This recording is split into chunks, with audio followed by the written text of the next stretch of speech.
Oregon's wide receiver room is going to look a little bit different in 2023. What does that mean for the Oregon offense? That's today's focus on the Ducks Dish podcast.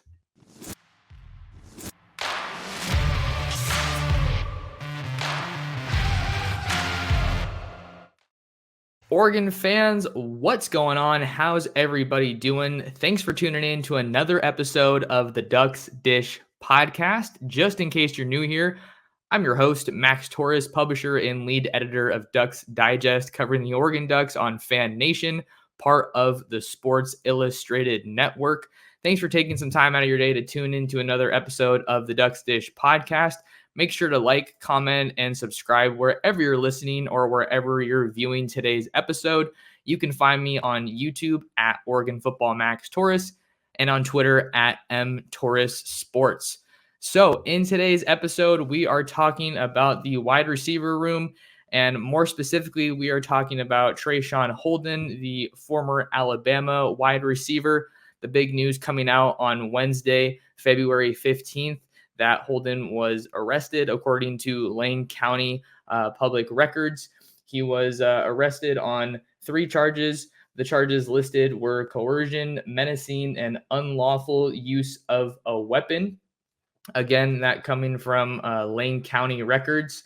It is worth noting that all of those charges have been cleared according to today's Lane County records. So those 3 charges have been cleared. But the big update after the arrest is that Dan Lanning has dismissed Traeshon Holden from the Oregon football program in a statement that was released through a university spokesperson on Wednesday, just trying to lay out all the facts and all the statements, and then we'll get into kind of what this means for Oregon moving forward. So this is the full statement from Dan Lanning. We are aware of the incident involving Traeshon Holden, and he has been dismissed from our team.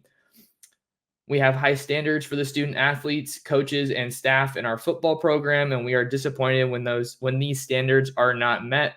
We will continue to hold everyone in our program accountable for meeting our expectations. So after committing to Oregon, just a little over 2 months ago on December 11th, Traeshon Holden doesn't look like he's going to be with the Oregon football team in 2023, and that's some significant news. So we're going to kind of get into how this affects the wide receiver room, how this affects the offense, the first year of Will Stein's offense. We've already seen a lot of movement at the wide receiver position since the end of last season, right? You had Seven McGee entering the transfer portal. I think he was kind of the first receiver domino for Oregon, if you want to call him a domino in this movement with the wide receiver room at Oregon. And then you also have Dante Thornton, who entered the transfer portal, definitely the biggest name on Oregon's roster from a receiver standpoint that entered the transfer portal. Really looked like he was kind of finding a larger role for himself at Oregon. He came on after Chase Cota got hurt in the Cal game. Thornton had a really big game against Washington, against Utah, had a huge catch against Utah that I don't know if Oregon wins that game without that catch from Dante Thornton. So we're just talking about kind of what the room looks like. Want to focus a little bit more on Holden real quick. Sorry, let me backtrack a little bit. So Holden was committed to transfer to Oregon, already enrolled at Oregon after spending the past 3 seasons at the University of Alabama with the Crimson Tide. He caught 46 passes for 570 yards and 7 touchdowns in 2 seasons of action with the Tide. He originally came out of the high school class of 2020, and he redshirted as a true freshman in Tuscaloosa. So had a year to develop, and then he had two pretty solid seasons with the Crimson Tide, and he was a solid piece of that rotation and that offense. And saw a pretty good amount of playing time. Obviously, was definitely a starter. He wasn't the focal point of that offense with Bryce Young and so many other weapons, but he had some solid production, and I think that he was really poised to play a significant role at Oregon in terms of just how the wide receiver room was shaking out for 2023 after some of that movement that we've seen. So let's just kind of rewind a little bit and talk about how the Oregon wide receiver room has changed since the end of the 2022 season, and then how it's looking right now with some of the pieces that have been added, and what's ahead for Junior Adams in the wide receiver room in Will Stein's first year as the Oregon Ducks offensive coordinator. So we talked about Seven McGee. He's going to Jackson State. Dante Thornton heads to the SEC to play for the Tennessee Volunteers. Really like that fit for Dante Thornton with a big time quarterback and Nico Iamaleava coming in, from my neck of the woods at Downey High School at Warren High School, in Downey, California. Got to see Nico play this year, and he is a stud. Okay, so let's see. You lose Thornton and McGee, who didn't play massive roles for Oregon, but when you look at the returning production for Oregon in 2023, I think that their losses become more notable, specifically at that wide receiver spot. We'll talk about the wide receiver spot, and then we'll talk about the offense as a whole, right?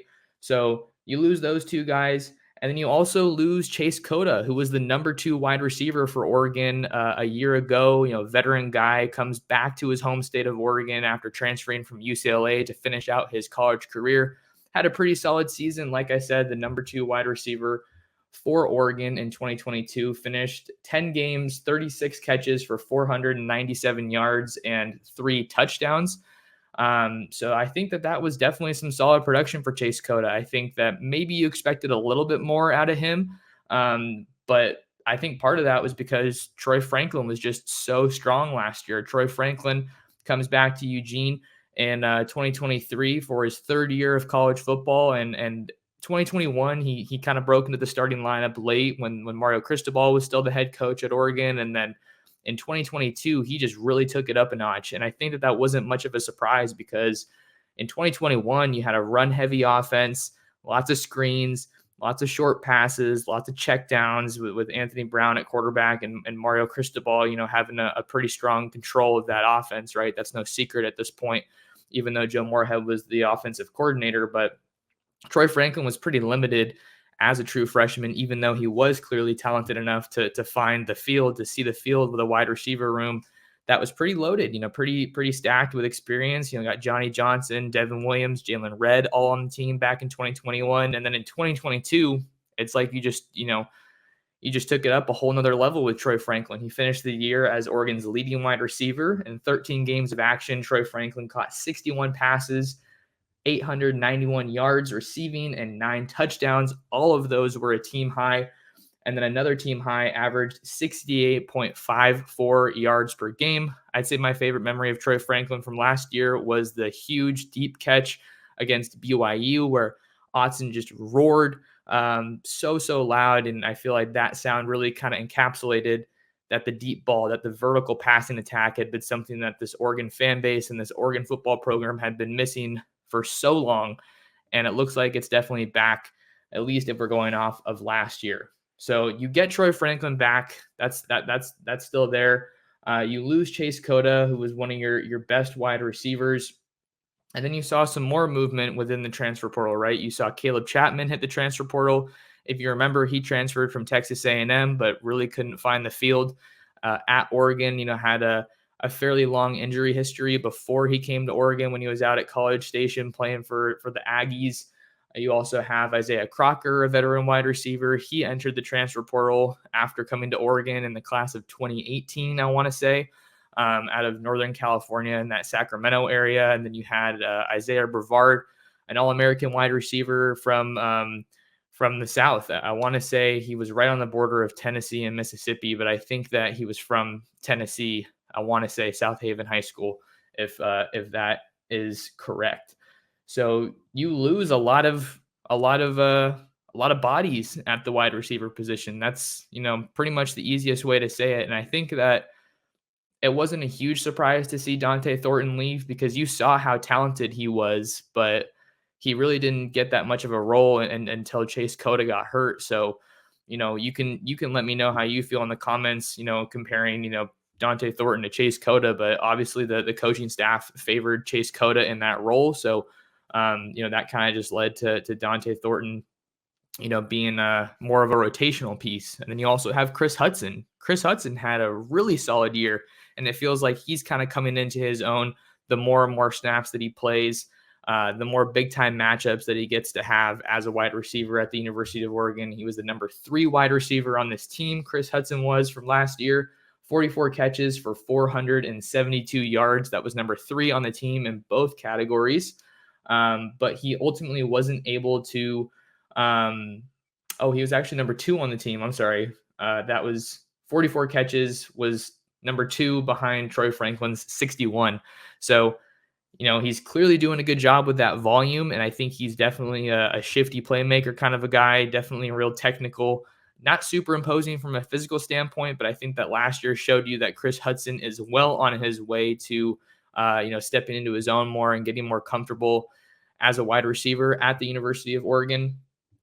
So we kind of went through all the wide receivers from last year, but with Chase Cota leaving, I think it was really looking like it was going to be Troy Franklin and Chris Hudson as your solidified 1 and 2 guys, and then Traeshon Holden was probably going to be that third starting wide receiver, depending on what kind of a package you wanted to roll out as an offense, right? If you wanted 3 receivers versus 4 receivers, but I think that you saw how valuable it was to have a veteran experienced guy that had some production at UCLA and Chase Cota in this offense. And I think that Traeshon Holden was someone that was kind of slated to really fill that need nicely.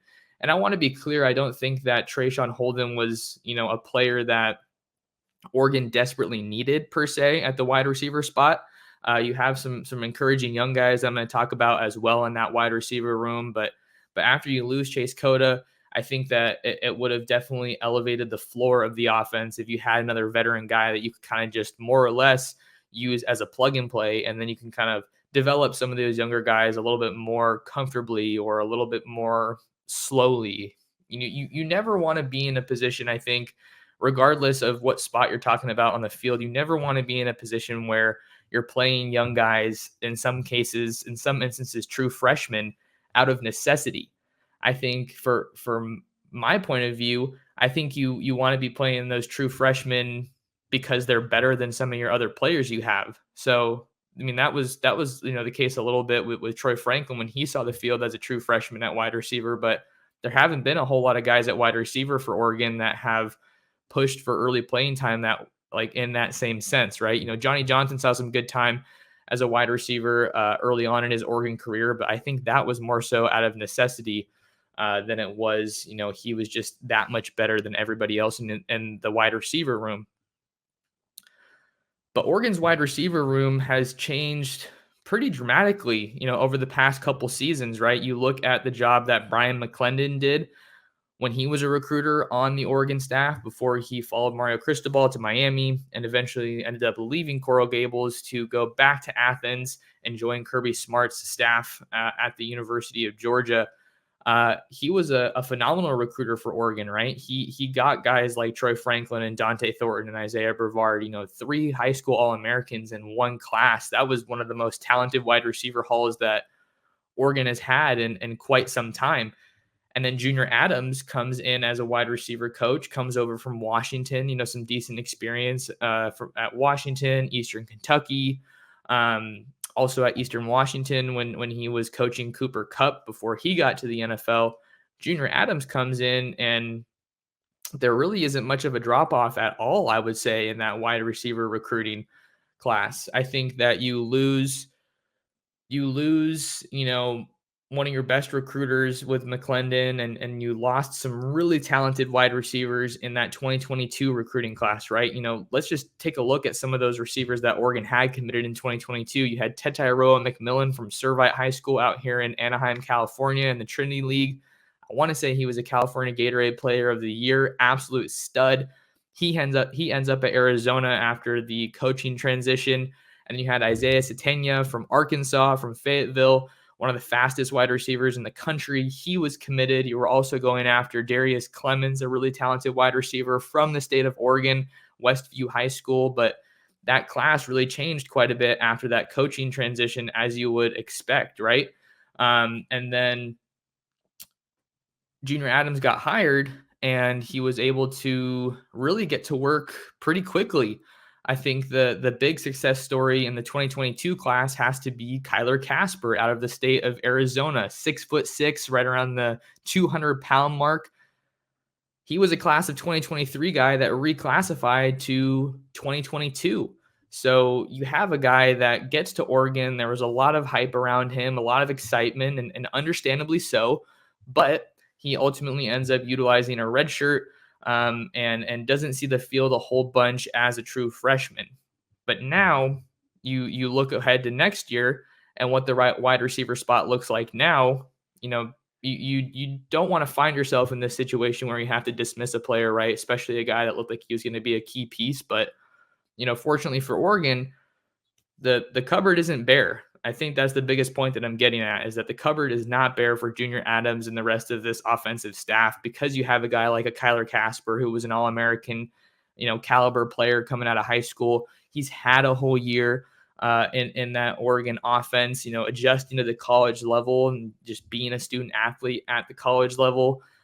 He's going to have his first full true off season now. When guys are reclassifying, there's so much that goes into this process. Not every school allows reclassifying or even early enrolling. So, I'm pretty positive with Casper's case. He was just working his tail off with obviously all of his training in the weight room, all the practicing to hone in on his craft.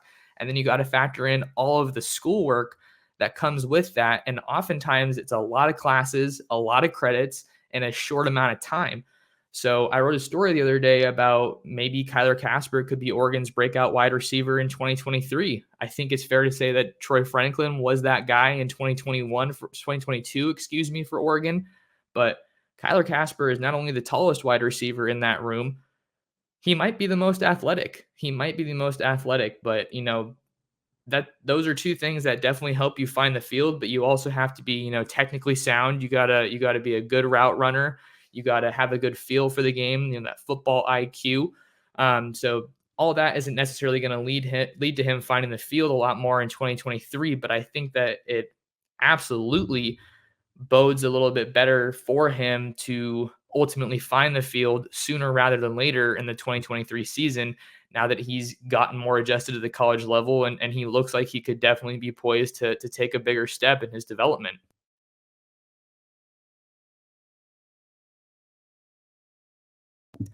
And then another guy you have to talk about in 2022, just taking a quick sip of water here as we keep on going here on the Ducks Dish podcast.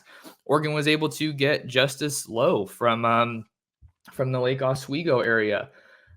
Justice Lowe comes out of Portland, Lake Oswego High School, 6'1", 182 pounds, was a late addition for Oregon. He was formerly committed to the Utah Utes, Kyle Whittingham, and the back-to-back champion Utah Utes, but Junior Adams is able to enter the picture there, extends that offer to Justice Lowe, and it was pretty much a done deal. I think with him, it's maybe something that's a bit of an underrated element in Oregon football now, but it kind of means more to these guys that are from the state of Oregon when they get that opportunity. And when you have those guys that are, Power 5 Oregon caliber guys in your own backyard in your state, you got to make sure that you have them playing for Oregon.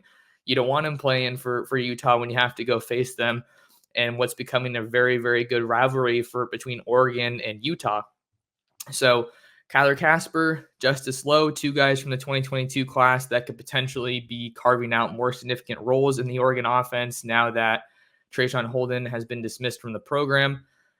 But Traeshon Holden wasn't the only wide receiver that Junior Adams went out and got in the transfer portal. We need to talk about Tez Johnson. Tez Johnson is another interesting name in this wide receiver room. He comes over to Oregon after transferring from Troy.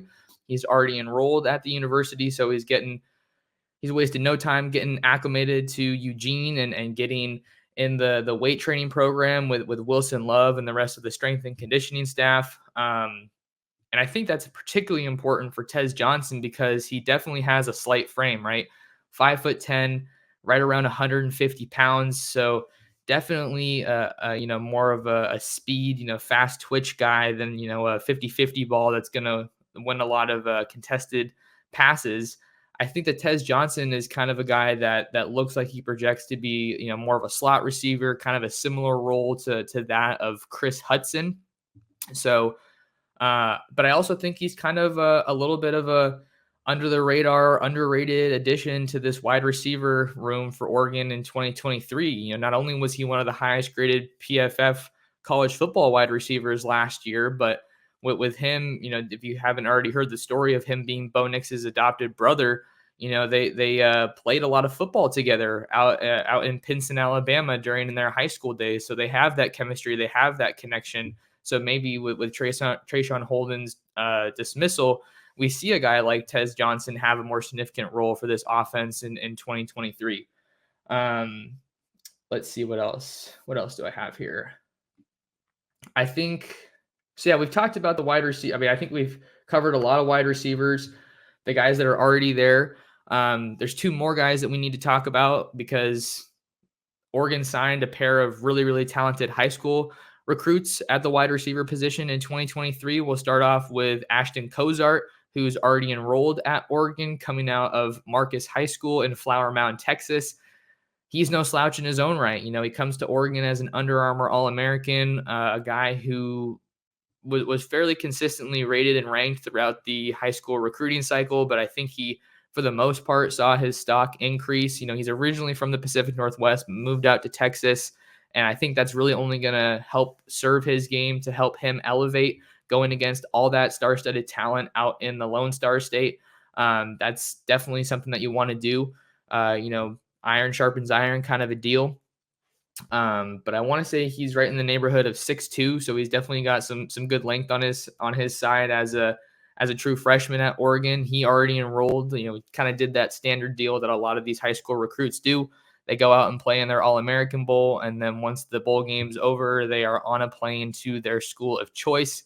And that was pretty much the case with Ashton Cozart after he wrapped things up in Orlando. Definitely a guy who has a lot of vertical speed, a good route runner, pretty polished. He trained with one of the best wide receiver coaches in the state of Texas.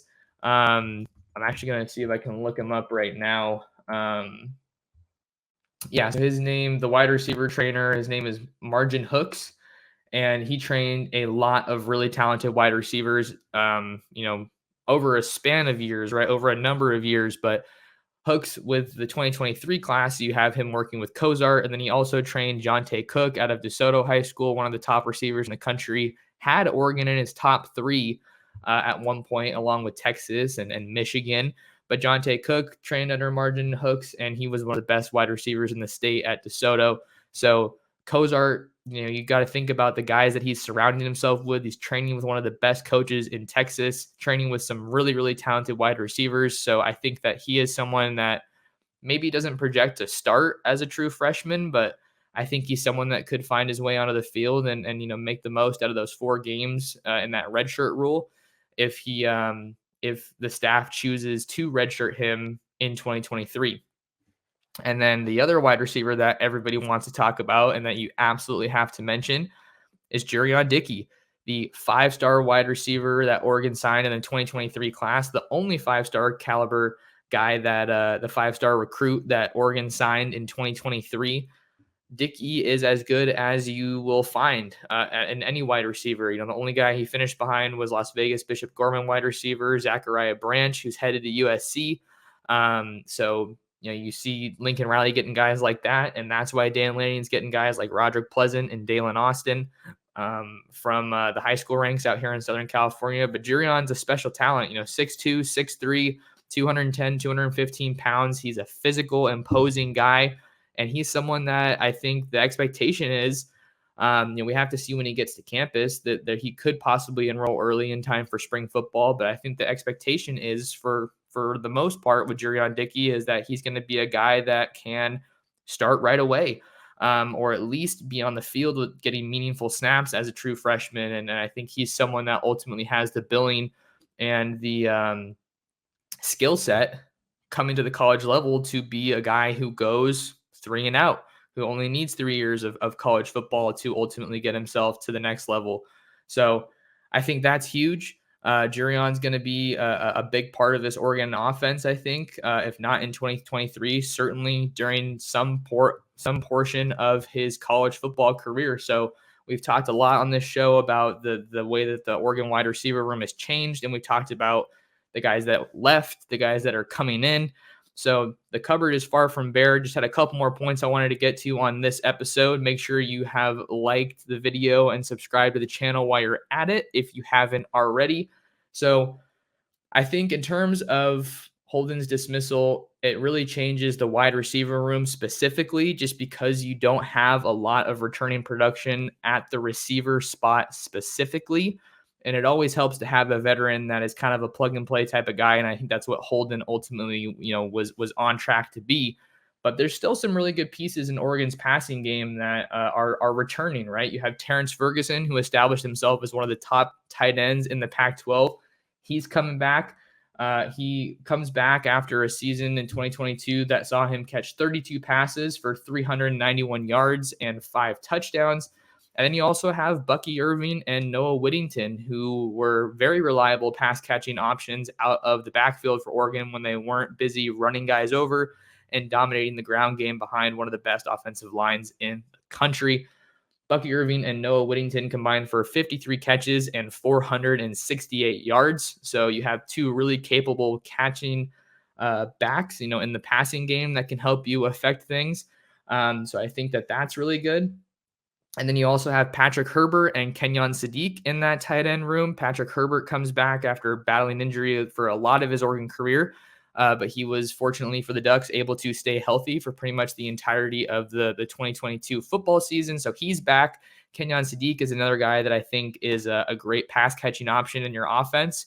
You definitely want to get him in the weight room with Wilson Love to put on some more weight so he can maybe fulfill a little bit more of that traditional tight end role. The traditional tight ends that you kind of lose with Cam McCormick going to Miami and with Maliki Matavau transferring to UCLA.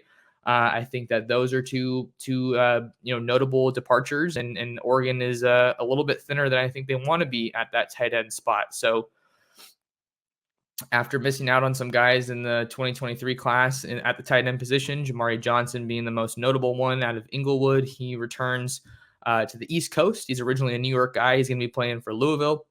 Oregon tried to flip him late, but ultimately was unable to shake him from his commitment with the Cardinals. So all that being said, I think that Oregon's need at tight end could, kind of factor into the wide receiver picture a little bit here too, because I think Oregon's already going to be looking for another tight end out of the transfer portal.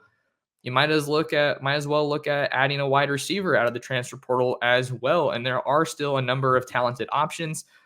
Definitely notable that the transfer portal window doesn't open again until May. So at that point, spring football will be wrapped up.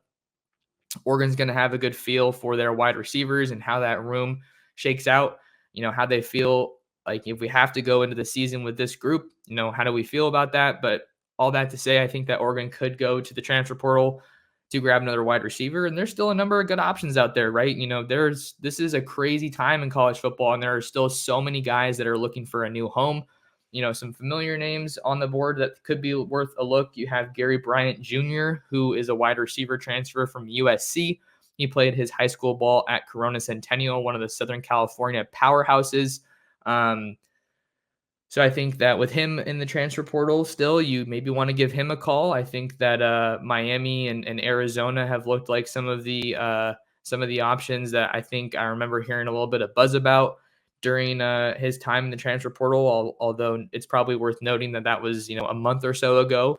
But maybe this new need for Oregon makes him worth a call. And then you also have Dominic Blaylock at Georgia. I'm always interested to talk about Georgia transfers on this podcast or on my website, because when Dan Lanning got hired, I think I've said it before, I feel like a lot of Oregon fans were just saying, any Georgia player, Oregon's a threat now. Oregon's able to get some of those Georgia guys. And I think that's obviously more likely on defense, as we saw that relationship with former South Carolina edge rusher Jordan Birch with Dan Lanning. That was a factor, but maybe there is some familiarity there with Blaylock. I'm not totally sure, but I think he's a name worth mentioning as one of the top guys in the portal. And then another name that I think some Oregon fans would be interested in at the wide receiver spot in the transfer portal is Warren Thompson from Arkansas. He was a former Oregon commit at wide receiver coming out of Armwood High School in Seffner, Florida. He was committed to Oregon during the Willie Taggart days. So that definitely dates him a little bit. But, obviously he liked Oregon during his recruitment if he ended up being a verbal commit at one point, and maybe he's worth a call now. And from what I remember, Warren Thompson was a taller wide receiver, so maybe that could help fill a little bit of a need that the Ducks have. Because Traeshon Holden was 6'2", 6'3", kind of a guy. So those are a couple names. I'm going to see if I can work on some more transfer portal names in a new story on Ducks Digest. So keep an eye out for that. But I think that'll do it for us here on this episode of the Ducks Dish podcast. Appreciate you guys taking some time out of your day to listen and support the channel and talk some Duck football with me. Just do me a favor and share the Ducks Dish podcast with your friends, with your family, with other Duck fans. That's a tremendous help and really helps support what I'm doing covering the Oregon Ducks football team, both on the field and on the recruiting trail. Until next time, you've been listening to another episode of the Ducks Dish podcast.